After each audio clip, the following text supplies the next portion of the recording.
área de economia mudar de assunto, porque olha só, o Copom, que é o Comitê de Política Monetária do Banco Central, cortou o juro básico da economia de 3,75% para 3% ao ano. Então, o patamar anterior da taxa Selic tinha sido fixado em 18 de março. Corte renovou mínima histórica. Então, a gente observa aí por esse gráfico que a taxa Selic vem caindo, a gente tem ali 6,5% no dia 6 de maio de 2019, depois 6%, 5,5%, 5%, 4,5%, 4,25%, 3,75% e depois 3%, então, em 6 de maio de 2020. Então, esse gráfico traz aí as mudanças e as reduções da taxa Selic no período de um ano. E o que o Banco Central justificou para fazer essa redução? Neste momento, a conjuntura econômica prescreve estímulo monetário extraordinariamente elevado.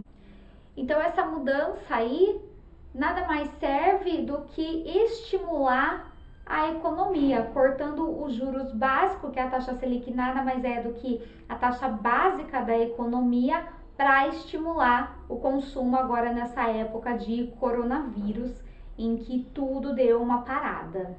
Bom, agora nós vamos mudar de assunto e vamos falar de política. E vamos começar falando das baixas do governo Bolsonaro. Por quê? Ministro da Saúde saiu, secretária da Cultura saiu e tivemos então aí no começo de maio a nomeação para o cargo de diretor-geral da Polícia Federal, que não foi o Alexandre Ramagem, como o Bolsonaro gostaria, mas também foi alguém próximo ao presidente, que na verdade é um subordinado do Alexandre Ramagem na ABIN. Vamos ver então. PF, Bolsonaro nomeia e dá posse ao delegado Rolando de Souza. Notícia aí do dia 4 de maio de 2020. Então, a posse acontece 5 dias depois do ministro do STF, Alexandre de Moraes, suspender a posse de Alexandre Ramagem. E eu falo disso no vídeo de atualidade de abril, se você não assistiu, assista. Quem é Rolando de Souza? Rolando Alexandre de Souza, delegado da Polícia Federal e desde setembro de 2019 ocupava o cargo de secretário de Planejamento e Gestão da ABIN. Entre 2018 e 2019, Souza foi superintendente da PF em Alagoas, também chefe do Serviço de Repressão ao Desvio de Recursos Públicos e ocupou cargos de chefia na Divisão de Combate a Crimes Financeiros e na Superintendência da PF em Rondônia.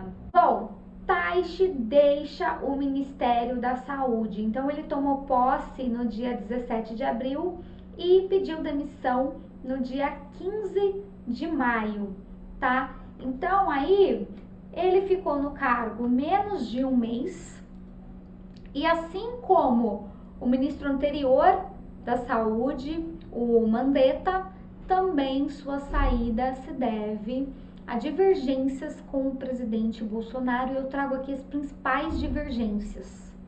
Bom, então como divergências a gente tem o uso da cloroquina no tratamento da Covid-19, porque Bolsonaro quer alterar o protocolo do SUS e permitir a aplicação do remédio desde o início do tratamento.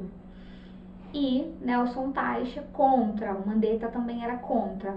O decreto de Bolsonaro que ampliou as atividades essenciais no período da pandemia inclui o salão de beleza, barbearia e academias de ginástica. Lembrando que nem todos os estados aderiram a essa ampliação. No estado de São Paulo, isso não foi ampliado, ainda está proibido. E por fim, outra divergência, detalhes do plano com diretrizes para a saída do isolamento. O presidente defende uma flexibilização mais imediata e mais ampla e o ministro, então, contra essa flexibilização mais imediata e mais ampla. Bom, sai Nelson Teich, assume interinamente general Eduardo Pazuello. Então, mais um general aí no governo Bolsonaro que não é médico, tá? Ele é, então, general, atuou aí no Exército e foi nomeado secretário executivo do então ministro da Saúde, Nelson Teich. Então, ele já estava no Ministério da Saúde, já estava atuando e com a saída do Nelson Teich, ele assume interinamente. Mais uma baixa que a gente ia falar, Regina Duarte. Regina Duarte deixa a Secretaria de Cultura e assume Cinemateca Brasileira. A posse, então, no dia 4 de março e exoneração no dia 20 de maio. De acordo com a própria Regina Duarte, a posse dela tinha como missão pacificar o embate entre a classe artística e a indústria da cultura com o governo federal. Mas Regina Duarte, de acordo com Bolsonaro, relatou que sente falta da sua família e para que ela possa continuar contribuindo com o governo e a cultura brasileira, assumirá em alguns dias a Cinemateca em São Paulo. Nos próximos dias, durante a transição, será mostrado o trabalho já realizado nos últimos dias, afirmou Bolsonaro em redes sociais. Até agora, nada de Regina Duarte assumir a Cinemateca Brasileira. Vamos ver, então, aguardar os próximos capítulos. Bom, ainda em política, Bolsonaro sanciona com vetos projeto de socorro financeiro de 60 bilhões a estados e municípios. E Bolsonaro também assinou uma medida provisória com aumento de salário para policiais e bombeiros, claro, antes dele sancionar com veto esse projeto de socorro financeiro, senão não poderia aumentar o salário dos policiais e do bombeiro, tá? Então, aqui, alguns pontos que o Bolsonaro modificou, eu trago aqui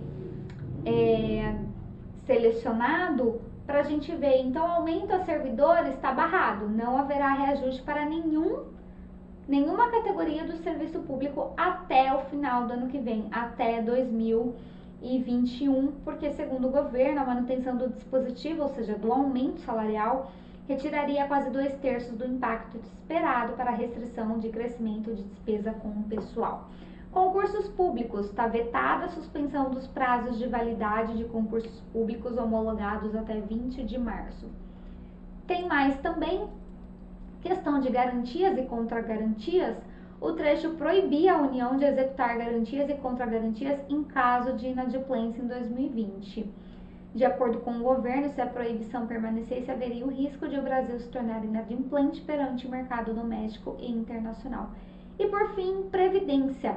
O trecho previa a suspensão das parcelas relativas aos pagamentos dos financiamentos de dívidas dos municípios com a Previdência. O governo afirma que o parágrafo é inconstitucional porque o prazo suspenderia o limite de 60 meses. Então aí, socorro financeiro de 60 bilhões a estados e municípios aprovado aí por conta dessa pandemia do coronavírus, mas com vetos, com algumas modificações. No próximo, Congresso promulga emenda do orçamento de guerra, que facilita gastos do governo na pandemia. Mas o texto entra em vigor, não precisa da sanção do presidente e tem revogação automática em 31 de dezembro. O objetivo é impedir que o governo descumpra regras fiscais ao destinar recursos para enfrentar o coronavírus. Então, só para a gente entender um pouquinho, esse orçamento de guerra, ele é destinado exclusivamente a ações de combate à pandemia do coronavírus, tá? A votação da PEC foi concluída pela Câmara dos Deputados e essas emendas não são enviadas para a sanção do presidente da República, e sim promulgadas pela mesa diretora do Congresso em sessão conjunta.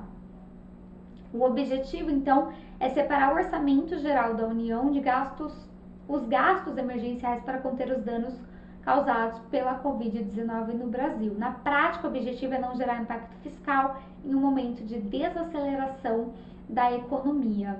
Dessa forma, o orçamento de guerra não precisa respeitar as exigências aplicadas ao governo regular.